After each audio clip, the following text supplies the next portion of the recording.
Today, an indictment was unsealed, charging Donald J. Trump with conspiring to defraud the United States, conspiring to disenfranchise voters, and conspiring and attempting to obstruct an official proceeding. The indictment was issued by a grand jury of citizens here in the District of Columbia, and it sets forth the crimes charged in detail. I encourage everyone to read it in full. The attack on our nation's capital on January 6, 2021, was an unprecedented assault on the seat of American democracy. As described in the indictment, it was fueled by lies. Lies by the defendant targeted at obstructing a bedrock function of the U.S. government, the nation's process of collecting, counting, and certifying the results of the presidential election. The men and women of law enforcement who defended the U.S. Capitol on January 6th are heroes. They are patriots and they are the very best of us. They did not just defend a building or the people sheltering in it. They put their lives on the line to defend who we are as a country and as a people. They defended the very institutions and principles that define the United States. Since the attack on our Capitol, the Department of Justice has remained committed to ensuring accountability for those criminally responsible for what happened that day. This case is brought consistent with that commitment, and our investigation of other individuals continues. Special Counsel Jack Smith is back, and for all the right reasons. The House Oversight Committee thought they were going to bring him into a closed room and not let the American people hear from him and hear about the crimes that he prosecuted against Donald Trump. But it backfired on them today because he gave an opening statement. And we know what that opening statement is from reporting. You're on Midas Touch Network and on Legal AF. Let's get to the bottom of the Jack Smith matter and wait till you hear what he's told the American people in this new reporting. I'm Michael Popak. Glad you're here. Here's what Jack Smith, among many things, gave as his opening speech, and it went downhill for Donald Trump from here. He said, "Our investigation developed proof beyond a reasonable doubt that President Trump engaged in a criminal scheme to overturn the results of the 2020 presidential election and to prevent the lawful transfer of power. Our investigation also developed powerful evidence that showed President Trump willfully retained highly classified documents after he left office in January 2021, storing them at his social club Mar-a-Lago, including in a bathroom, a ballroom, and where events and gatherings took place. By the way, I am trying to do my best to gather all the information I can for you and share it with you. Please leave your likes and comments, and I would be grateful if you subscribed. Let's continue. Let me unpack that for right now. We don't have the video yet because it was behind closed doors, because the MAGA Republicans don't want the American people to hear directly from Jack Smith, although we've heard directly from Jack Smith. Our investigation developed proof beyond a reasonable doubt. That's even higher than the standard necessary to bring a criminal prosecution. In order to get an indictment, you have to believe that there is probable cause to believe that you can sustain a conviction through appeal, not prove beyond a reasonable doubt. That's the standard at trial. So he's saying, I have more evidence than I even needed in order to bring this particular case. He also went on to say in his statement, exploiting that violence on January 6th, President Trump and his associates tried to call members of Congress in furtherance of their criminal scheme, urging them to further delay certification of the 2020 election. This is about the investigation into phone calls and Jack Smith's group obtaining telephone billing records to show who was calling who and when of members of Congress. Jack Smith went on. He said, I didn't choose those members that were called. President Trump did. Now, we've heard from Jack Smith before. In fact, I'm going to bring you back in the Wayback Machine to when Jack Smith announced the indictment. Here's a clip of Jack Smith, which just so happens to be, get this, on the Department of Justice website even as we speak.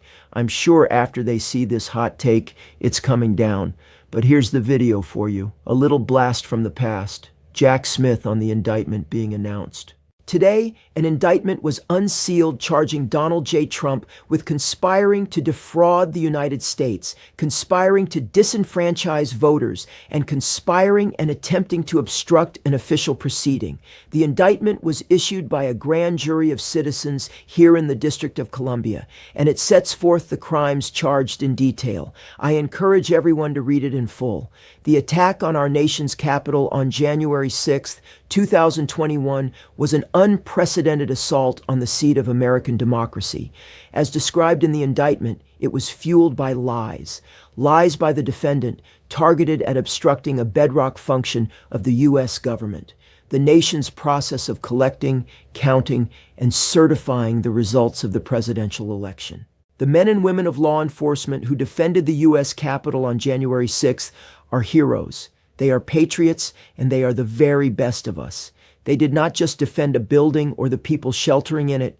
They put their lives on the line to defend who we are as a country and as a people. They defended the very institutions and principles that define the United States. Since the attack on our Capitol, the Department of Justice has remained committed to ensuring accountability for those criminally responsible for what happened that day.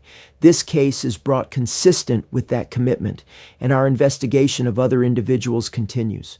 We've also heard from Jack Smith a couple of months ago when he knew he was going to be subpoenaed by Congress. So he started to get his testimony out, and he gave testimony to Andrew Weissman. Here's a clip to remind you of what Jack Smith said then. The idea that politics would play a role in big cases like this, it's absolutely ludicrous, and it's totally contrary to my experience as a prosecutor. These are team players who don't want anything but to do good in the world. They're not interested in politics. And I get very concerned when I see how easy it is to demonize these people for political ends. I worked in the department for years, Republican, Democrat, Republican. I was the acting U.S. attorney in the first Trump administration in Tennessee. Nothing like what we see now has ever gone on.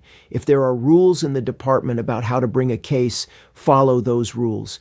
You can't say, I want this outcome, let me throw the rules out. The problem is not prosecuting high officials who did something wrong when you do it according to the processes of law in your country. It's the retaliation that's the problem. Now, Jamie Raskin, ranking member of the Democratic Party on the House Judiciary Committee, had this to say about the decision by his MAGA colleagues not to allow Jack Smith to be heard out loud in front of the American people like the January 6th committee. I just want to say that Chairman Jordan made an excellent decision in not allowing Jack Smith to testify publicly, because had he done so, it would have been absolutely devastating to the president and all the president's men involved in the insurrectionary activities of January the 6th.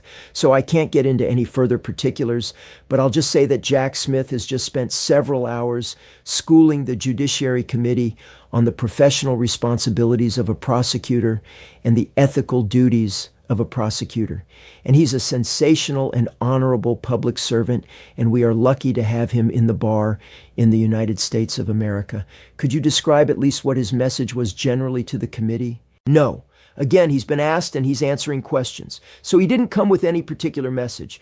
But I'll just say that he's answered every single question to the satisfaction of any reasonable-minded person in that room. His report speaks for itself in terms of January the 6th and the indictments that were handed down. And the other report should be public. I mean, that's just absolutely aberrational that it's not public, just like his testimony should be public. Every other special counsel's been able to come here and testify.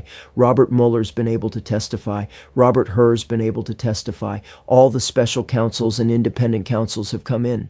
And his second report on the retention of classified documents and what crimes may have been committed should also be released. Exactly. You know, they made a good decision. Here are other things from Smith's testimony.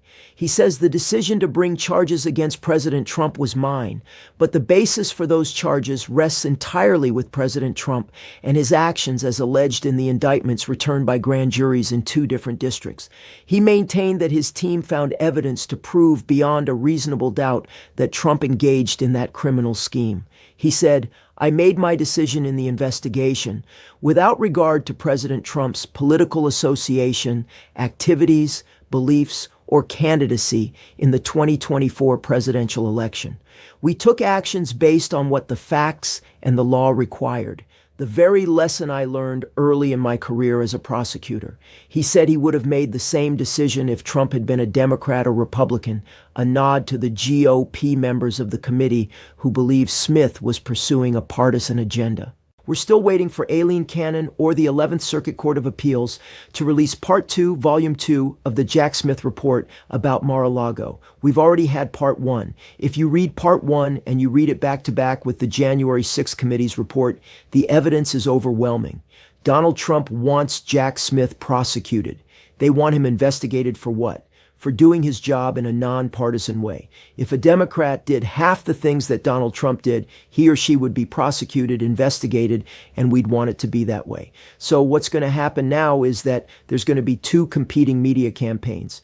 Jim Jordan and the other chairs on the House MAGA committees are going to try to spoon-feed information. They'll try to release the transcript. They'll bury it, hoping nobody will read it. They won't release the video of it. They wouldn't allow it to be televised because they got everything to hide, as Jamie Raskin pointed out. That's one media campaign. And then you got Jack Smith, who's in the very capable hands of lawyers like Abby Lowell and a whole team around him, and they're going to get the word out. You're going to see, I think, more public statements, more speeches, more interviews. Maybe we'll get him on Legal AF. Attention, Jack Smith, I'll put up a bat signal. Come to Legal AF for an interview. I think he's going to do a lot more than that. We're going to see these competing media narratives, but the American people have made up their mind. They know that Donald Trump was a convicted felon.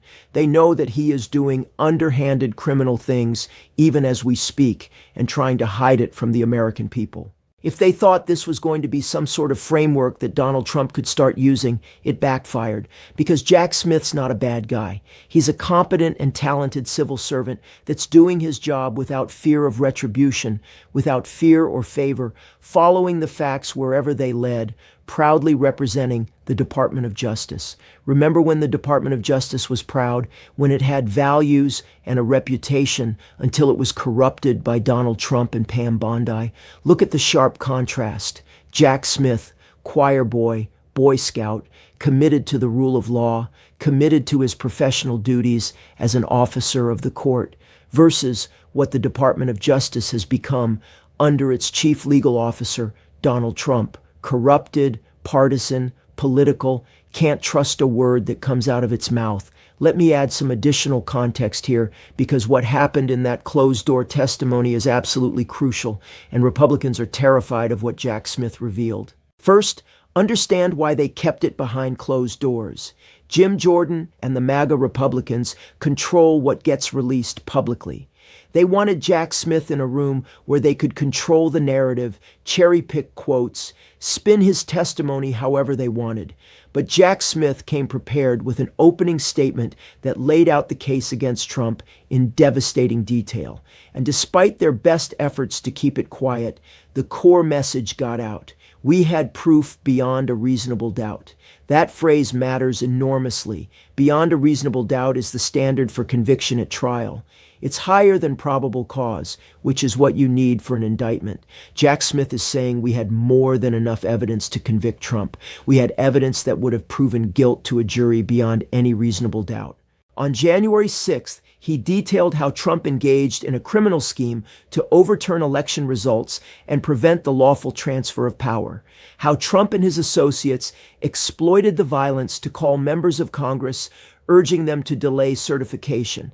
How Trump chose who to call, when to call them, all in furtherance of the criminal conspiracy. On classified documents, he detailed how Trump willfully retained highly classified materials, stored them in a bathroom, a ballroom, at a social club where events and gatherings took place. This isn't negligence. This is willful retention, knowing you have classified documents, being told to return them, and refusing while storing them in completely insecure locations. And Smith made clear the decision to prosecute was his, but the basis for charges rests entirely with Trump's actions. Trump made himself a criminal defendant through his own conduct. Smith just followed the evidence where it led. He also said something crucial. I would have made the same decision if Trump had been a Democrat or Republican. This directly refutes the partisan witch hunt narrative. Smith is saying on the record under oath that party affiliation played zero role in his prosecutorial decisions. Jamie Raskin's comments are telling. He said Jordan made an excellent decision not allowing public testimony because it would have been absolutely devastating to Trump and all his co-conspirators. Think about that. The ranking Democrat on judiciary who saw the testimony firsthand says it would have destroyed Trump if the public heard it. That's why it was kept behind closed doors, not to protect national security or victim privacy or any legitimate reason, but to protect Trump from the devastating impact of having a respected prosecutor lay out the criminal case against him in public. And Raskin is right that Smith schooled the committee on professional responsibilities and ethical duties of prosecutors, because Republicans on that committee have spent months attacking Smith, claiming he was politically motivated, suggesting he violated ethics rules. And Smith systematically refuted all of it by explaining how he followed every rule, every guideline, every professional standard.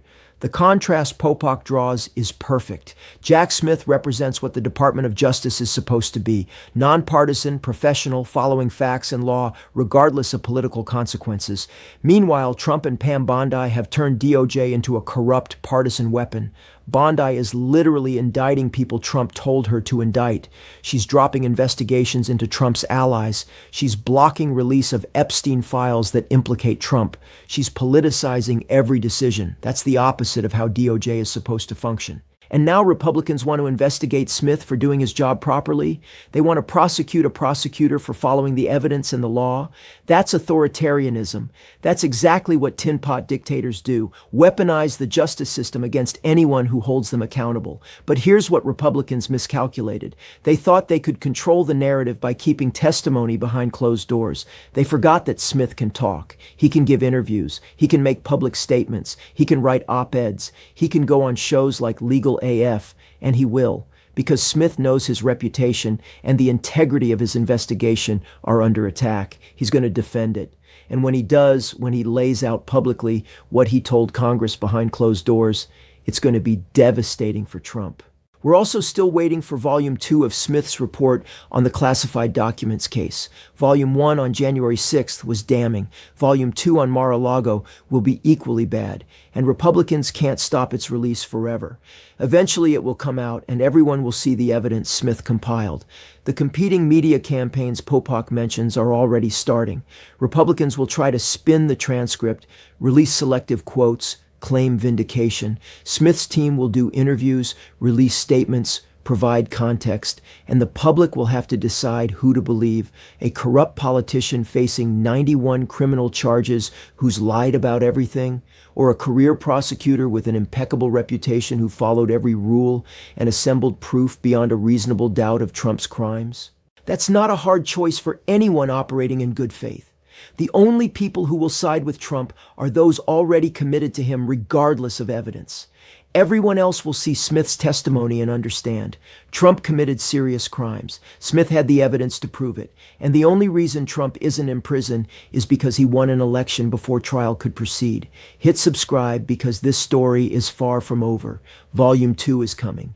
Smith will give more interviews. The full transcript will eventually be released, and the American people will get to see the complete picture of Trump's criminality that Republicans tried so hard to hide.